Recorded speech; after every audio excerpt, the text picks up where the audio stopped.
Welcome to the Nerd Party. I'm Darren Moser.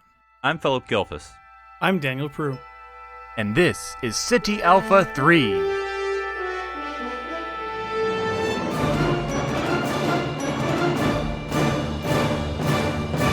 Hello and welcome to City Alpha 3, a Star Trek podcast here on the Nerd Party Network. I'm Darren Moser, joined as always by my strandies, Philip and Daniel. Guys, sorry I tipped over the coconut tree and it smashed the coconut radio, and I just got it fixed. So yeah, now we're broadcasting again. Star Trek is still a thing. There's still new shows coming. I don't think we missed anything. I think we're good. I don't think they're going to notice. I went to a very small convention this past weekend. Very small. Though they did have a Power Ranger. It was, I can't remember which one. That kind of says how small it is right there. What color T-shirt were they wearing? I can't remember. It was one of the women. But I can't remember if it, So pink or yellow is the answer. It wasn't pink. I don't know if it was yellow or another one, because I know I think she was the first or second generation, because you talked about having a movie, and I only remember the one. But anyway, it doesn't matter. But I did load up on Star Trek stuff, because I think when I've been to a couple cons in the past year, and I noticed a big thing, other than a million pops, is that they start doing mystery boxes, which I'm a sucker for. It's themed, so it's like, it's just like a big shoebox or some bigger box wrapped up.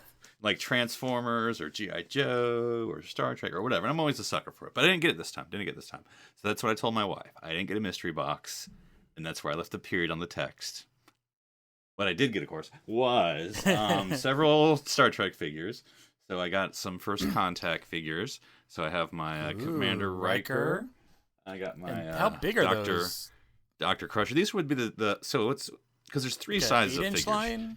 Yeah. No, it's like 5, maybe 5.7 or something. I can't remember how big these things get, because I think it's a 4.5 and 5.4. I can't remember. In Star Trek, Philip. How many centimeters? How many centimeters? Because the First Contact figures are always a little taller. So I got that. I also got, what else? I got a few. Are they things. reaching out, gazing up at the stars? I did get some Playmates figures. I got because Cisco, there's like a million because of all of his looks, but I got the Captain Cisco early. So no hair. Yeah. So no so it's hair just like Captain, but he has First Contact. But he has the Voyager uniform. Red top. DS9 started it. So yeah, the jumpsuit, and then I got Worf DS9. But they abandoned it. They left it. Jumpsuit. So Voyager gets to keep it. So and also cool. I made a few, and I'm this is where my money goes, unfortunately. Triple Fiction, it's right in front of me. Triple Fiction Productions, not an official endorsement, but Triple Fiction Productions is basically this company that does this 3D printing that I've posted before. So they're bad for me, because they do all these action figure things, and then it's like, I have a tableau I can make like from the that. sets and stuff? Yes. So I already have the holodeck art from them. They did my NavCon for my TOS, and they're doing a one I just bought recently. They have a lot of stuff from like the Enterprise E. I mean, like the chair and the stations and sort of the backdrops. Like you can make your own little bridge. So I ended up buying I guess you would call it sort of like, if you think of like the full Enterprise display in the movie, he has sort of like a little background for that. So then like the Master System display? Yes, exactly. So he made one of those, and so I bought one of those that I could use for my First Contact figures.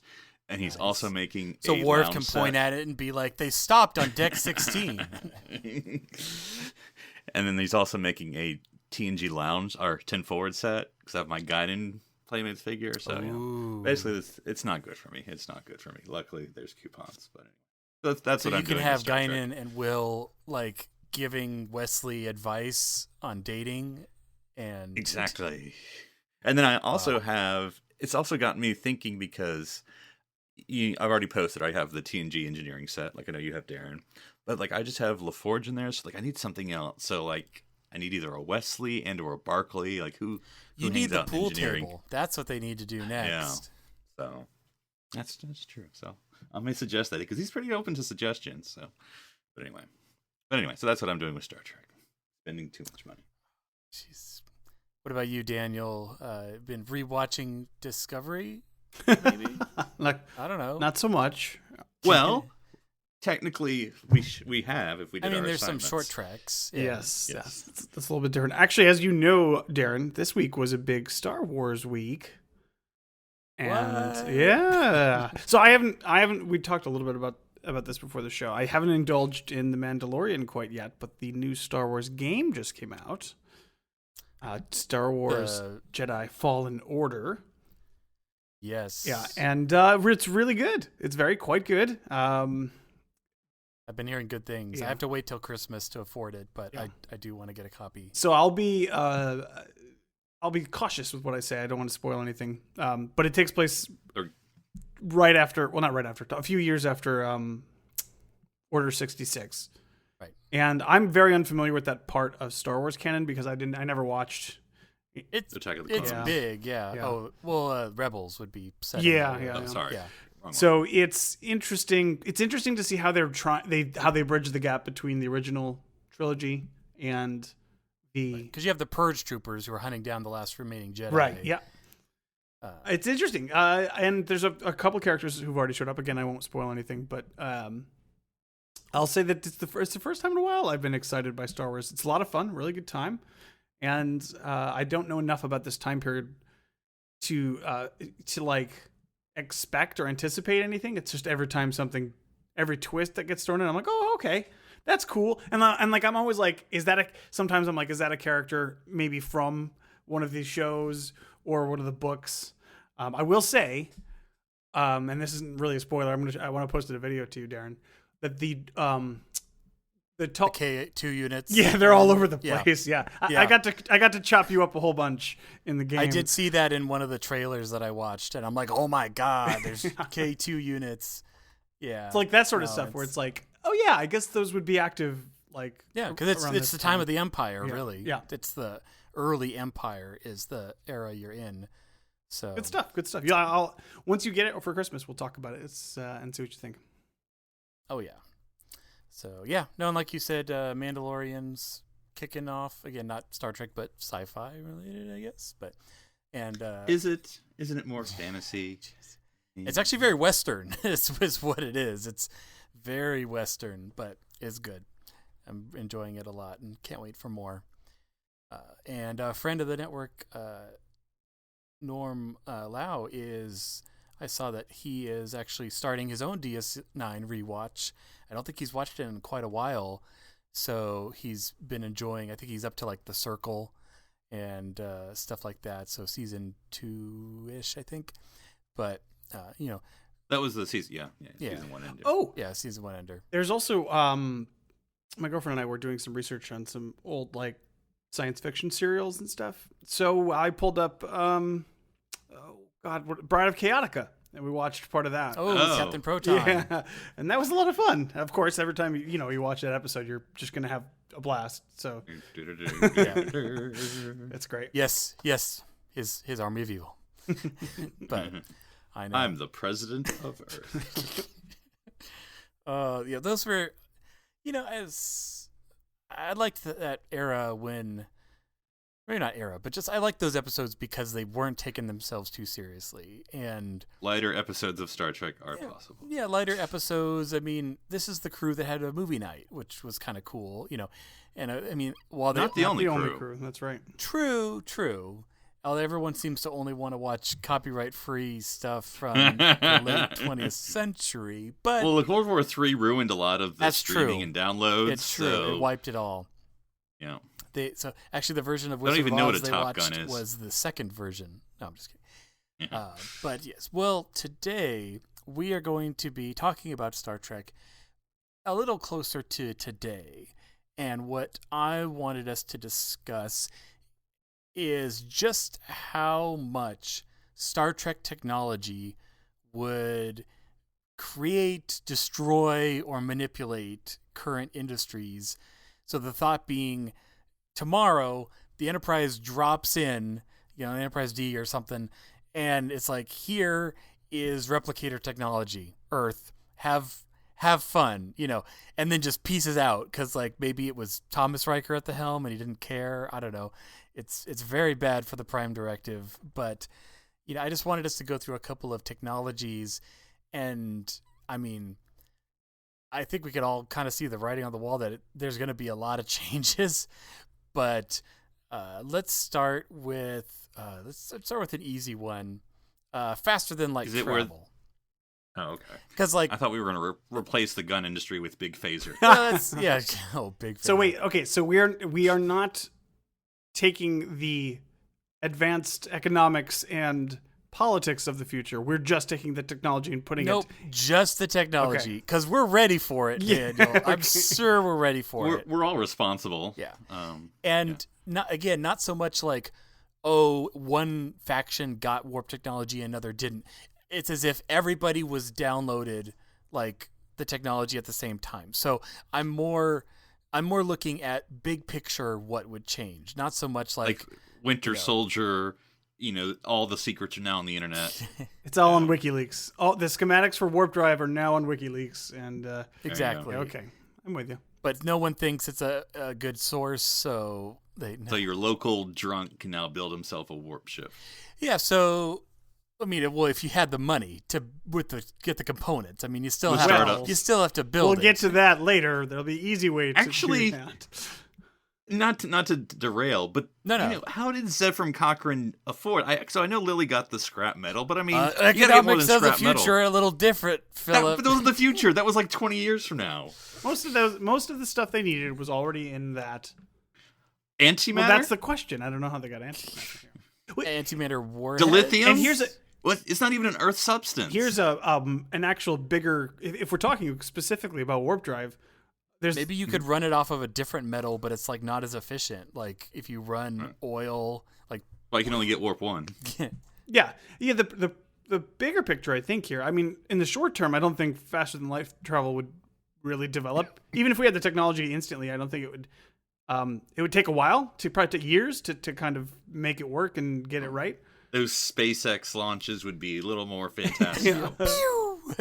Where'd they go? I think the bigger issue, the bigger thing, the more immediate impact is the fact that you now have unlimited power. Antimatter. So like the power industry, big power is going down. Yeah. That's right. So Fossil so everyone fuel has a little gone. warp core in their home. That's good. That's safe. Yeah. It's like Mr. Fusion from Back to the Future. Or maybe plug it into the grid. Yeah, you just replace the power. You just replace the power stations with the. Oh Lord. Keep the current distribution system, but. Now I'm just thinking of that episode of Voyager. It was like the second episode or third episode where it was that one planet that had the unstable energy, and then it all blew up. Oh yeah, where like they time and again they investigate it. The candy corn planet. Yep, yes. Candy corn planet. Yep. Planet of the corn.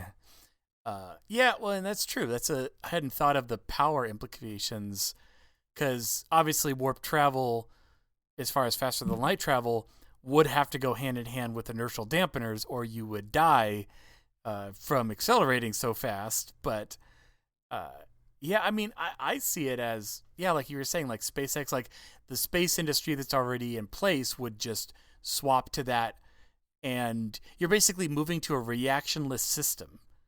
To something where you're not expelling propellant to try to get somewhere. Well, and I don't know. Well, I think I do. I was going to say, I don't think I understand Star Trek warp drive, but I think I do. But in as much as this, it's only warp drive. Like, it's not slower than warp drive. So, like, it's not like it'll improve travel here. Like, there's not like... No, that's why I wanted to start with it, because it was not on Earth. Because I don't think you can necessarily, the principles bolt it on the shuttle and just say go. That's what I know, I'm saying. and then you're like in the moon, but it's not like going to get you to San Diego or something. True. So, I mean, I think small scale, it would just be sort of a. I don't think it would instantly help anything other than maybe the science industry. Like, we can send probes farther and bring them back. I would see it as being able to colonize much quicker, because time to travel to other planets is negligible. I think getting there is one thing, living there is another. I think that would be the True. The first most immediate impact would be that we would send a person to Mars in like a year or something like that. Moon tourism. Well, and also subspace communication would come hand in hand with that, so you would have no latent communication to the solar system. That would Oh, okay, that would hold be on. huge. You're throwing a lot at us. Yeah. I just Well, that's And we but that's tied in with warp travel because that's subspace. Is it tied in? yeah. well, No, I it's- think it's a separate technology. I think it's a separate technology. but it's still. I would assume the ability to use subspace transmitters is a little hand in hand with a subspace warp drive. We wouldn't have the. It doesn't matter. We don't have the infrastructure here to communicate. I mean, there's nobody anywhere to communicate with. I mean, even if That's why we take them there in our warp ships. Because I mean, I don't pretend to understand how everything works now. But like we can talk to our astronauts now. Right. I mean, they aren't far away, but I mean, they're far away at times. And so The I don't know farthest if you they've gone necessarily is the need moon, and that's right, which is well, I mean, because I think and I think this is something I've always had to think about. I've always thought like, oh, warp drive, warp 1, like boom, you're gone, but like you're really not. Right. Like warp 1 like, out of the speed solar of light system is would still actually take- not that fast. I mean, compared Relatively. to distance, yeah, Yeah. because space is big. I mean, really big. I mean, you may think it's a long way to. You the have no idea how mind-numbingly, astronomically big it is. So, Okay, let's get to something a little more fun. well, I was going to stop because you talked about power. Right. Do they actually ever address how power works? Not on a starship, not on a space station, but on a planet. Have they ever said how power works? I think it's Like- usually fusion. It's like fusion-based power, because even the Enterprise uses fusion-based power, I think, as its primary power. Warp power, it can be channeled into the power grid for like beefing up phasers, but it's not. It's like the what's the word? It's like the generator that you turn on when you got to use it. It's not the constant source of things. yeah, impulse Like- runs off. like when they fusion, eject- too. Yeah, like Well, I when thought it's Voyager also the, ejected its warp core, the whole ship didn't shut down. It dropped out But I of mean, warp. the but- impulse runs on what's It's the fusion. It's fusion power. chemical. Well, no, but it's the what's it called? Deuterium fuel. Right, but that's a Whatever that's it's called, a I'm that's a saying it matter wrong. fuel for a fusion drive. Right. So there's still, because I don't understand. I'm not whatever. But like, are there fusion power plants on Earth? We've never seen. I think actually in maybe was it Family that they talked about geothermal energy that they had been processed true. and That's true. used. for Atlantis. I or think that whatever. there's probably honestly certainly no shortage of energy sources. I mean, it's a post fossil fuel industry, or whatever. So I don't know. I mean, it's a guess, right? Because it's expanding what we already know. So presumably, like, it's a lot of solar, it's a lot of wind, it's a lot of geothermal. It's a I lot think of, they can slap a fusion generator anywhere they want to get power, but we're in places where it's readily available, solar power, wind power, geothermal energy, that they absolutely have the capability. It's just more efficient Yeah. than it is in our day. Solar generation is like 99% efficient or something crazy, which we don't have near now. All right, well, like at internet speeds. Like, they can download so fast on Earth, you don't even know. so let's talk about Big Phaser. That's gonna come in and lobby. There's not, I mean, if we want to get honest, there's not a lot of safety on those things. I mean, really. No, you'd have to definitely redesign it to I mean, there's something. literally not a safety on there. Like, if I hand you a phaser, you just go, dude, shoot. I mean, like, you can just be holding it in the holster. Yeah. You press it the wrong way, suddenly there's a hole in the floor. Well, I think you would eventually need to make some sort of like the phaser is like bio imprinted to a certain. I was thinking person. that, like they allegedly, like the communicators are. So wait, are we But- talking just phaser technology specifically, or all weapon technology from the Federation? I'm starting just with phasers, but Like we personal. Can, Oh, about so personal Are you talking phas- about yeah. torpedoes? Well, yeah, Yeah. because torpedoes we're told are pretty devastating. Oh, big torpedo. yeah. Now let's start with hand phasers. Like Okay. I see the biggest change as a stun setting. Like the fact for a non-lethal response that's that efficient. Like that's And it took a while actually- to develop that. Yeah, that's I think that would be for law enforcement and for just anything where you need to like stun somebody. I think that would be like reliably. It would also be a source of a lot of YouTube pranks. If it was completely harmless, where you just go Hey, around. buddy, gotcha.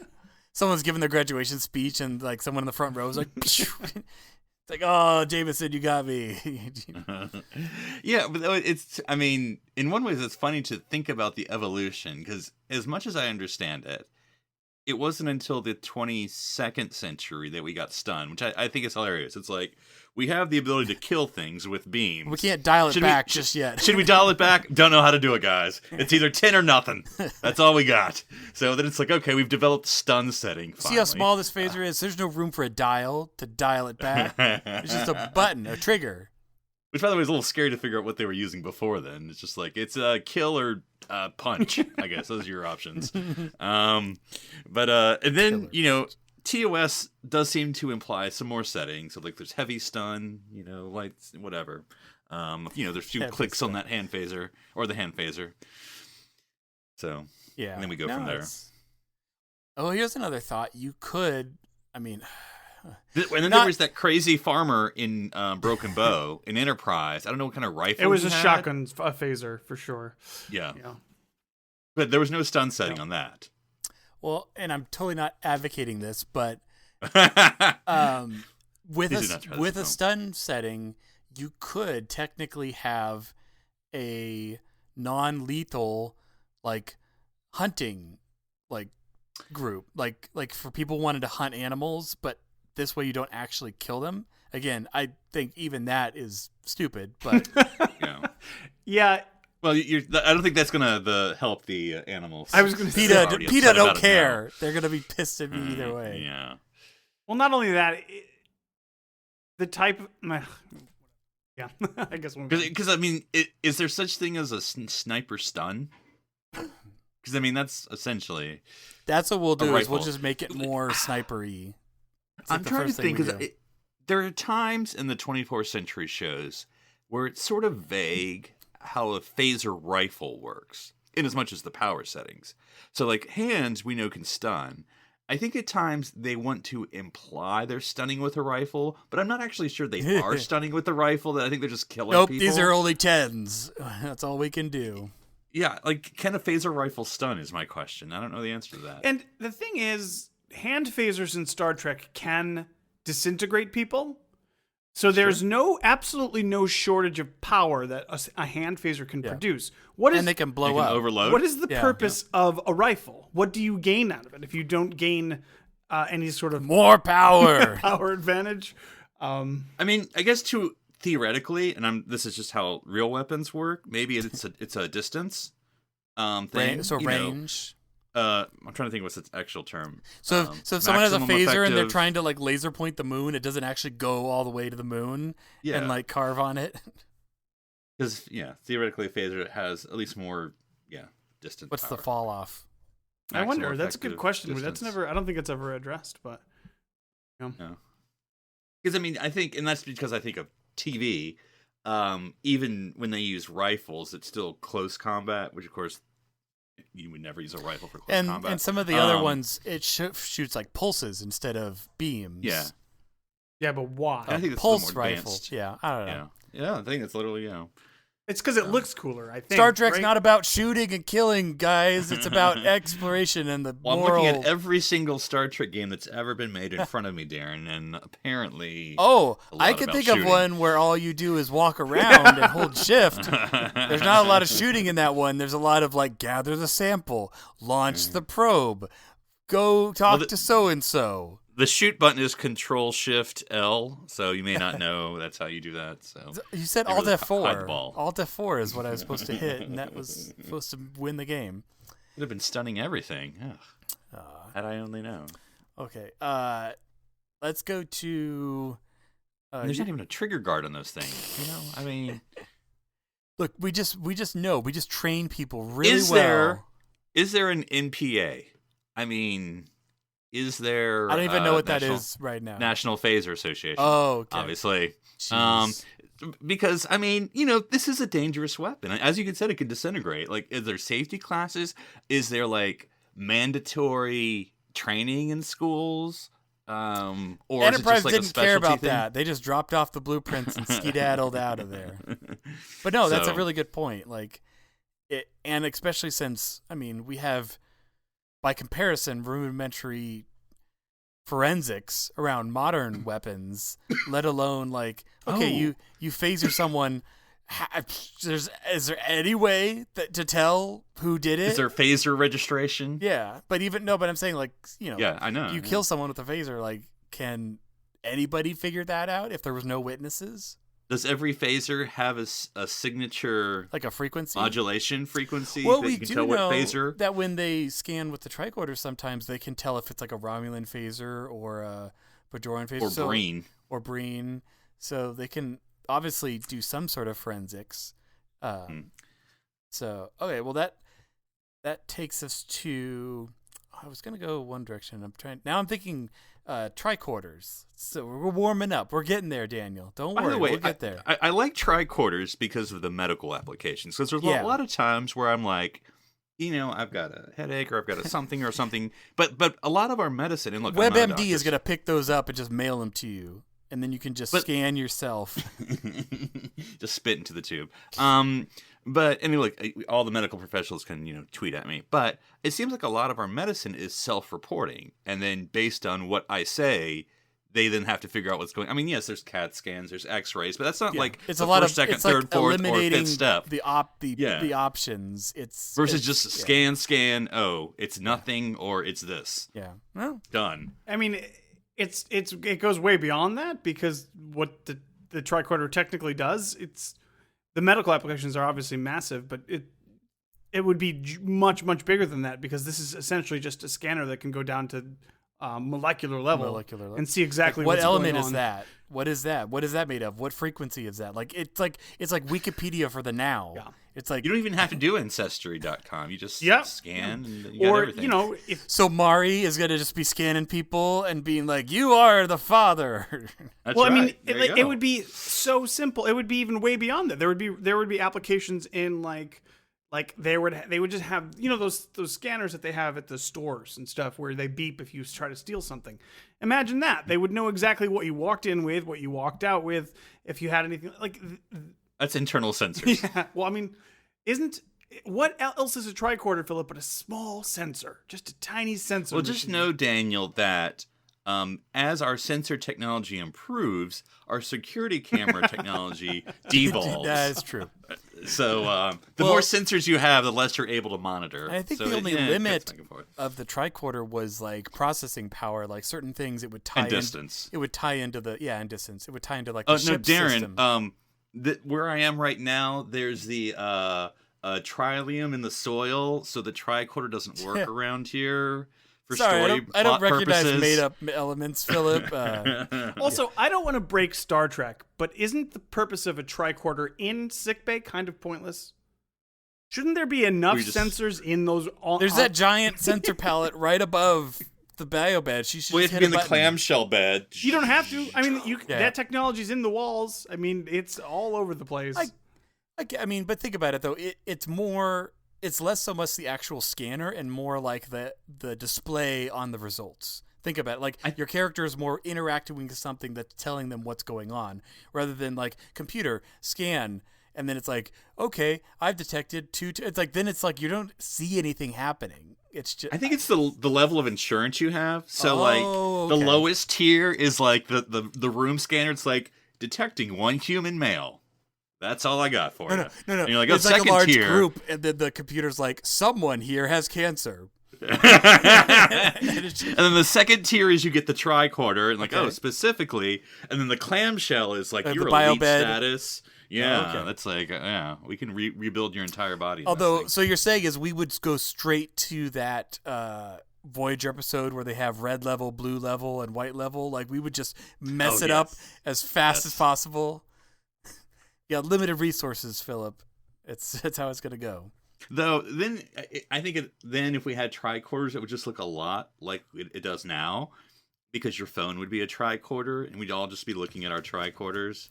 I don't know. I don't know if I can go with a screen that small. It's really small, Philip. It's like... Well, once the tricorder comes out, you're gonna be the iQuarter. Okay. Yeah, you're gonna be loving it. All right. Anything else on tricorders, Daniel? Though I think on the Android tricorder you can get a lot more sensors. It only works with your Android. One is my name. All right. Let's go with Oh, could you like scan someone's like DVR or their computer and get all their episodes from like That's true. Amazon We never talk about Prime? encryption. Like, it's. And then you could upload it to your computer, and I don't know. it would destroy streaming, right? Yeah, there's no. There's many things that would destroy streaming I could think of with Star Trek, but yeah. And that's why there's no pop culture in the future. All they do is consume. Yeah, do they mention any TV shows? No, because all the it's why bother? There's no encryption. Everyone just steals everyone's Even stuff. Babylon 5 talked about like TV shows and popular They have, figures. magicians. Yeah. Yeah. Zoop, zoop, zoop. Zoop, zoop, zoop. All right, let's go with. Okay, we still got the big three left. So, we got Which is the same thing. transporters, holodecks, and replicators. So you guys pick. Which one do you want first? Daniel said holodecks. Holodecks. Did Okay. I? Wow. Okay. So holographic matter. I mean, we've always talked about like how fun it would be to create like a holo suite or to create Hollow novelist. a holo novelist. Like, that would be. It's like let alone. I mean, we're kind of getting there with VR, where it's like you have to think in the 3 dimensions and what is seen and what is not.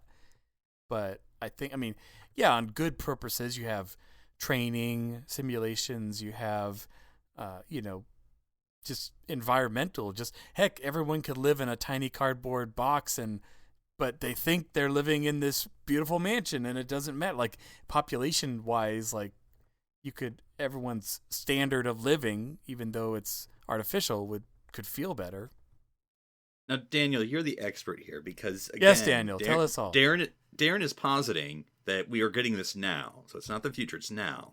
So, which of the game platforms would have the best holodeck? Ooh. It wouldn't be proprietary technology. I mean, they would all have. Well, why wouldn't it be? Because it's like video games, and and then so everyone's going to develop their own. So you're going to have like Holo Suite. See, but the big Now with holodeck. Arch, now with Entry Suite. The big push right now in gaming is crossplay. Is that you can play your game with anyone else, regardless of what platform they're on. So That's true. So holodecks would be all inclusive. It's like the Oasis. That doesn't sound like capitalism. Well, you see, Well, we didn't inherit that too from the Enterprise. It didn't beam that down. holodecks don't completely break it, but something else will. Coming up. Wink, wink, nudge, nudge. So, well, then they're still going to have, I think, because they're still game proprietary to a certain extent, right? I mean, you can't get Madden on everything, right? So, like, are there going to be better holodeck programs from certain companies than others? Yeah, I mean, again, it's historically. I don't think it would be a major difference. Like now, like you could pick one over the other. it's like take I'm just saying all the the. It's Nintendo like as if holodecks all gonna the be very consoles different. were made by the same company, Right. and you just wasn't consoles wasn't a thing. Then it would become wasn't- it would become individual companies would probably want you to buy their game software, Right. not the holodeck itself as this differentiator. the hardware war would be over. It would all be a software. exactly. Yeah. Right. So I don't know. I want a 4K 4K holodeck, Daniel. That's got to be at least. Well, it's going to have to be a lot more than 4K if it's going to be 1-to-1 ratio in real life. But yeah, Let's get those petabytes going. What current game that you have, Daniel, would you like to be a holodeck program? Ooh. oh god, This is my favorite part of the episode so far. Rocket League for sure because it's one of my favorite games of all time. It's basically just soccer with rocket cars, but it's freaking awesome and it's super fun. And you can't do it in real life. You can't play rocket car soccer in real life. Thanks, government. But you could play rocket car soccer Thanks, in a holodeck, Obama. and it would be awesome, man. It would be great. That would be cool. I love it. And then you could connect your holodeck with other people, and then you could have it could be streamed as an actual competition on ESPN Ocho. See the problem with like the holodeck, which Star Trek has addressed a few times, maybe not entirely satisfactorily, but Oh, there's lots of problems, Daniel. But which specific one are you talking about? it's just that it would break reality, kind of. Too many people This would is like get a Ready Player One. yeah. It would be a lot like Ready Player One. This would be more dystopian, I think, than good for people. and people would get addicted. A lot of people would just refuse to leave. It would be a tough thing to just jolt people into, to be like, hey, we have this now, True. hop in and see what you can do. It's tough already now, I think, to strike a good life and balance with that sort of stuff. I think that would just break people. I wonder, because even to an extent, this isn't addressed in Trek, though you can extrapolate. Who has holodecks? So, like, we know starships, the standard issue Star after a certain point. bases. Yeah, well, not necessarily. I would assume. DS9 has one, but that's a privately owned. But facility. I mean, I can't imagine there's not a holodeck on the giant mushroom because it's huge. Well, yeah, the giant mushroom. But what about Starbase 87 and the Regular one? Iona Look, sector? they're working down the line, Philip. It's Starbase 1, Starbase 2, Starbase 3. But then, like, on planets, so Earth, or which is a bad example because they have everything. But anyway, because like even Risa, I imagine doesn't have holodecks because it's not their thing, right? They're more of a That's true. tactile, real experience. But in Author, which I haven't watched in a while, there's an agent, right? Which is weird that they exist for holonovelists. But then one wonders how they're distributed. So like even if we had holodecks now, how affordable, where would they be? How True. would you? I mean, Like, you government. wouldn't have one. You'd go to one, or Yeah, I would see Disney would own one. Disney would own like 12. Yeah. No, I do think that, obviously government would have them for government purposes. And then you would have, certainly Jeff Bezos would have like 5. And then there would be holodeck cafes. Certainly. There would be places where, businesses where. I mean, they have that in, what is it? Oh, Wait, man. there's a holodeck cafe? Where, Darren? No, like in. It's like in Abu Dhabi or something. No, sheesh. Minority Report. Like they kind of have like a holographic kind of. It's like little pods. Like when they're searching for the lady. It's been a while, but It's okay. been, yeah. Anyway, but like I think you're right, Daniel. I think it's going to be another commercial, like a movie house, except for you go and interact with it. How expensive? Because how much time? Because it's like a time thing, right? Like, would you get 30 minutes, an hour? It's an escape room. Escape rooms are placed with holodecks. Hey, a holodeck would make a Much great cheaper. escape room. I mean, Yeah. you wouldn't have to deal with these silly puzzles anymore. They could get real Saw-like real quick. That'd be awesome. There's still safety. I don't know. That's a theoretically. good thing. Well, Daniel. Saw-like for your companions who go with you who aren't real. That'll raise the stakes. That'll get your blood pressure. You could be the clown thing. The last survivor. Jigsaw. Jigsaw. You could be Jigsaw creating it. It's like creating it's like Tycoon roller coaster, but for killing people. So That is what Tycoon Roller Coaster is for. oh, that's true. You're right. That's true. I see no difference in what you just said. All right, so holodecks, warping reality, and society falls. How much of the recreation / entertainment industry would that kill? And again, imagine for the moment that holodeck I think that's where it would pivot to. I think you would have no movie theaters. Gone. Completely gone. Do we still have TV? Nope. Because not everyone would have a holodeck. Gone. I still think it'd be gone. But couldn't you just make something where it holographically projects something into like your room, so it's not the full immersive experience? So but there's- it's like Star Wars, with like the little or like in Star Trek, you have the doctor is a hologram, but the whole sick bay is not a holodeck. It's funny, like in a lot of the VR apps. I know in your world, Daniel, it would be a holodeck. 'Cause why not? Well, I'm thinking about even when Riker had in season 1, didn't he have some like sexy lady holograph or something? In Oh yeah, Minuet. well, yeah, I guess that's true. No, I meant like more in his personal room. Oh no. Yeah, those two ladies that are playing harp or whatever. Yes, that's what I'm talking But- about. This happened, people. Was playing harp a euphemism now? But the thing is, like, in We only saw part of the program. in a lot of VR apps, you can go into like Netflix, and you'll go into a virtual like movie theater and watch Netflix. By the way, nobody does this beyond the novelty of the first time just trying it because it's stupid and pointless and you're wasting your time. In the same breath, I don't think that anybody would go into a holodeck to watch TV or watch a movie.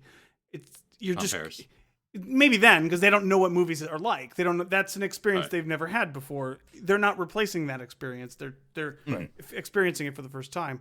It's like it's so retro. Right? Yeah, exactly. Yeah, and it was just to go to relax, and maybe some people would do that, I guess, but not a lot. I don't think. I'd say also, like, again, as we're slowly expanding in space, or anything where it's like you're going to be remote, like a holodeck would really help, like a spaceship or Antarctica. You know, just so while you're freezing to death, you can pretend you're in the Bahamas. It's great. Mm-hmm. Well, I'm trying to. It was. I mean, I know this wasn't the same.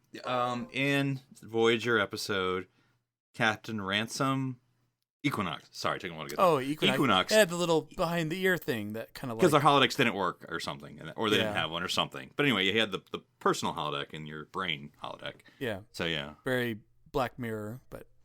Yeah. All right, let's get on to which is just a souped-up Viewmaster. Transporters. So we're gonna save the best for last, Daniel. So transporters, like instantaneous movement around. Now, interesting. This makes me think of another Gene Roddenberry property called Earth: Final Conflict, where aliens came and gave us a bunch of technology, like cool video phones and transporters there, but they were basically like buildings that had like a pad and you had to stand in a certain area and then it would send you to another pad. Like there was no site to site, or like you couldn't beam anywhere except for a location that had this device. So it was limited in that aspect, but it was basically like a jump replacing gate for people. Yeah, it's basically replacing mass transit, but you still had to have your distribution centers, but it replaced the flight. It was like the airport. You'd go to the airport, you'd blip over to Germany, and then you'd have to take regular transportation to your final destination. But I think transporters, I think it would kind of be the same, where you would have, I don't think you would have a transporter in every home, but you would have a distribution center that would get you to your commute. See, I think of the long-term sort of consequences of this technology, and I wonder if it would constitute an entirely new way of like urban planning, and like would we get rid of vehicles and roads completely entirely? And I mean, we should, wouldn't we want to at that point?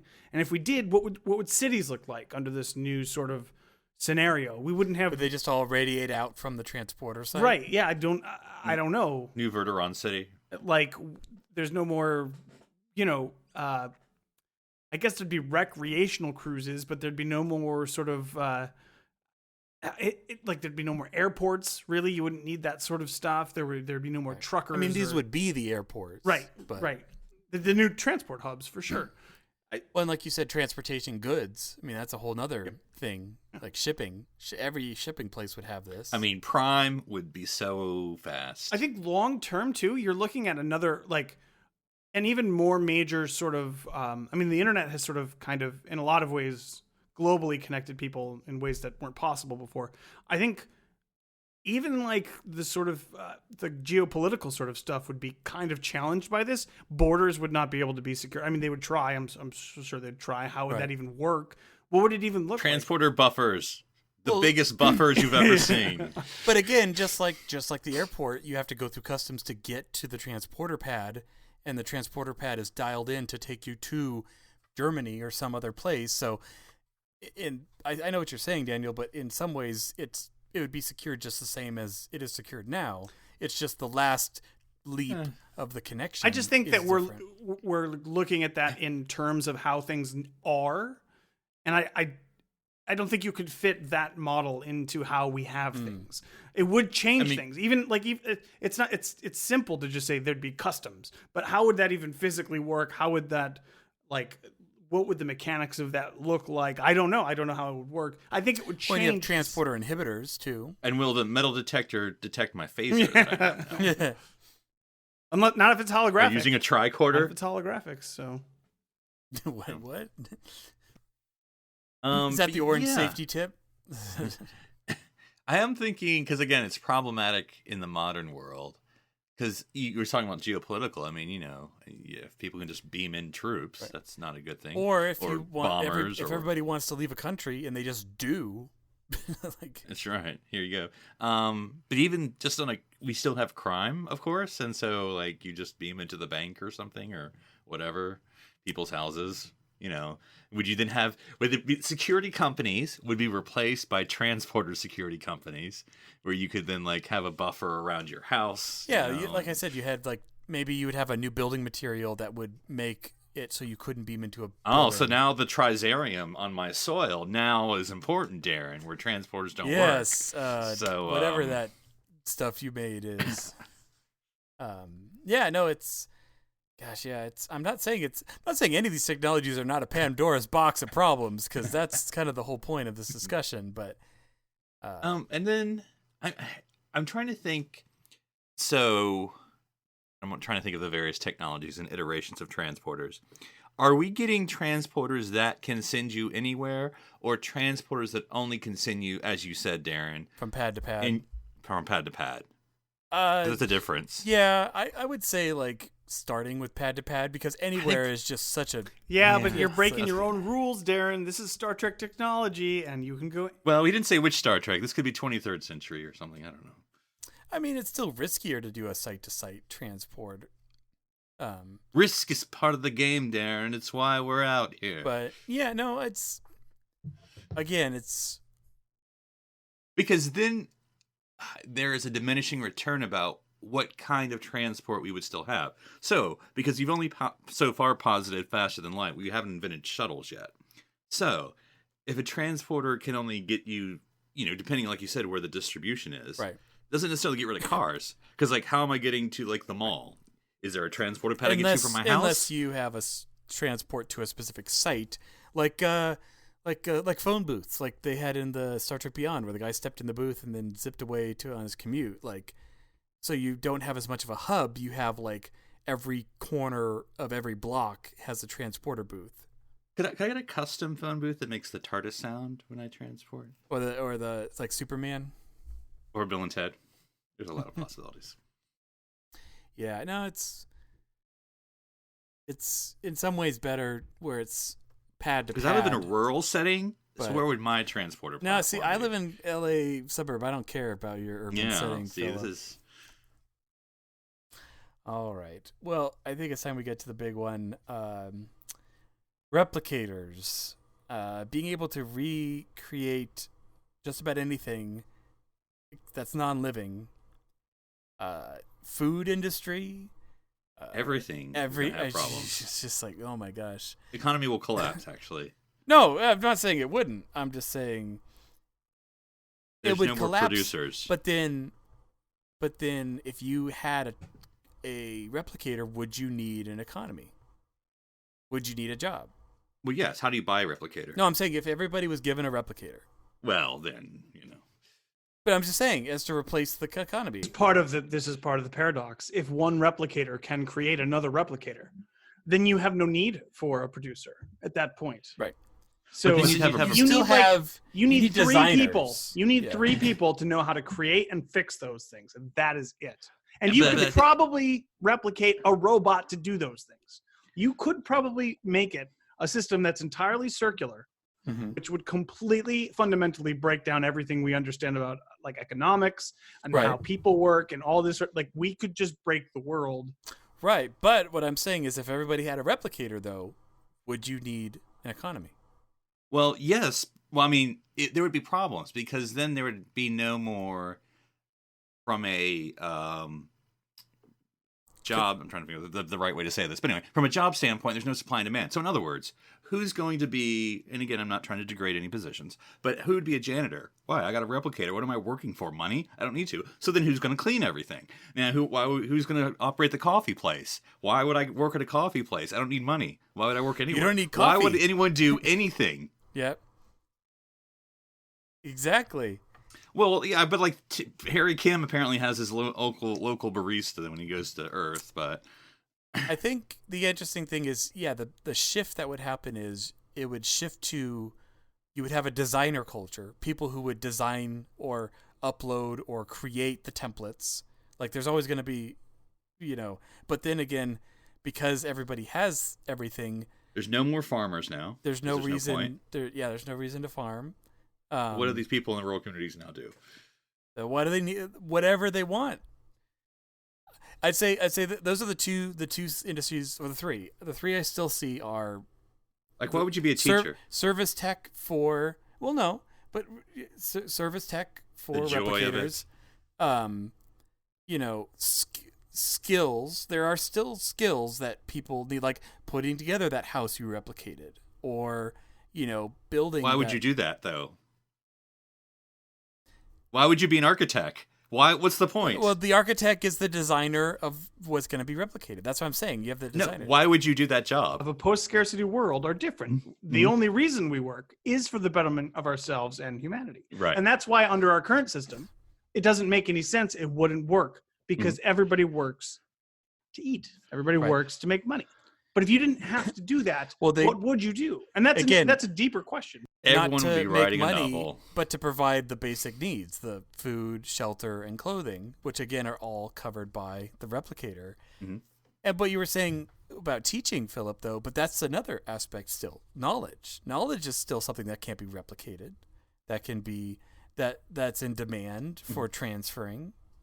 But I mean, there's obviously people who are, and that's just, I'm picking on teachers, so you can pick anything. Yeah. But people will actually have a passion, but not everyone. Like if you didn't have to, right? That's what I'm saying. Is it would weed everybody down to just the people who that's their passion. I mean, just like why would you raise Atlantis? Because that's your passion. Because it's there. Well, I mean, it's there, Which is not a bad reason. when that's the only reason. For your example, Philip, what you're talking about, if you are a factory worker who is miserable and you work 12-hour days, right, 6 days a week, and all of a sudden this magic box comes by and says, hey, you don't have to worry about eating, you don't have to worry about, and you could just sit on your couch and relax for the rest of your damn life because you got a holodeck you can go to occasionally. That it doesn't work in our current system. Right. It does not. It's not allowed in the current system that we have, but in the new system they could do that with zero consequence. But I feel that there would be a new system because I told, and I know you're being like the advocate, Philip, but I also feel that it would be like WALL-E. Each one of us have something we would do with our lives. I mean, and yes, there'll always be some that is sitting in the holodeck all day, every day, and not doing anything. But I would make stuff. I would do fun stuff like that. Why would you have to make it, Darren? You could just replicate it. But that's making. That's part of the making. Again, because I want it, or I want to improve on what's already there. Let's say someone replicates a table. Well, there's always going to be someone who that looks more like a chair. There's someone who wants to, make the table different. Mm-hmm. And unless so I think there'll still be. I believe that the majority of people would still do something. But what that something would be something that they want to do and choose to do rather than have to do. And yes, how do they get there, I guess is my question.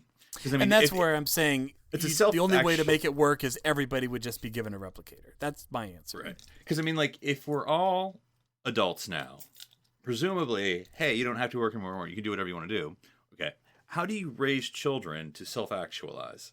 Because someone has to teach them to, well, how do you find out what your pet? So then that's where you have the teachers, which are now scarce, because only a few people are doing it apparently. Though I guess you could just have holodeck teachers at that point, right? So in other words, how a lot of social structures will have to change.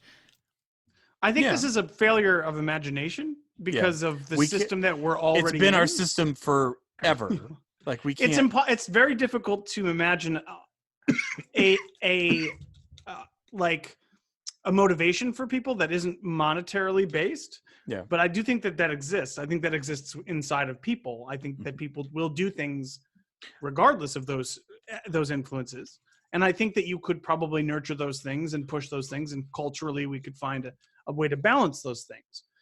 It would not be what we have now. It would not be the primary reason that we do things the way we do, but it would be something different.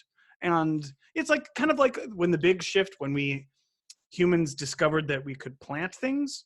We Farming versus hunter-gathering. Yeah, we went from hunting-gathering to farming, and that shift is so massive and so big, and it completely changed the way we as a species moved into the future.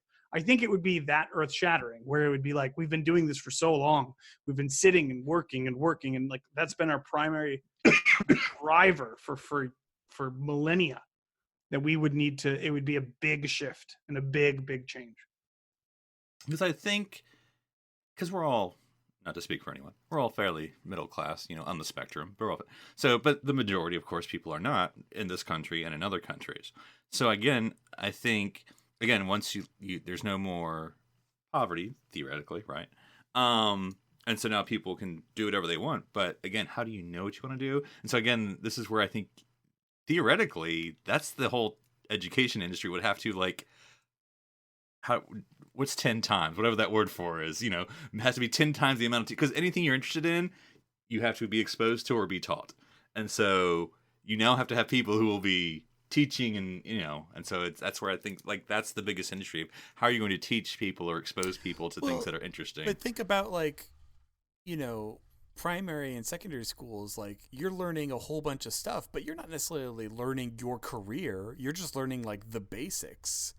That again, those are teachers, right, who are doing it because they love to, right, which are now the same amount, I'm sure, that we have now.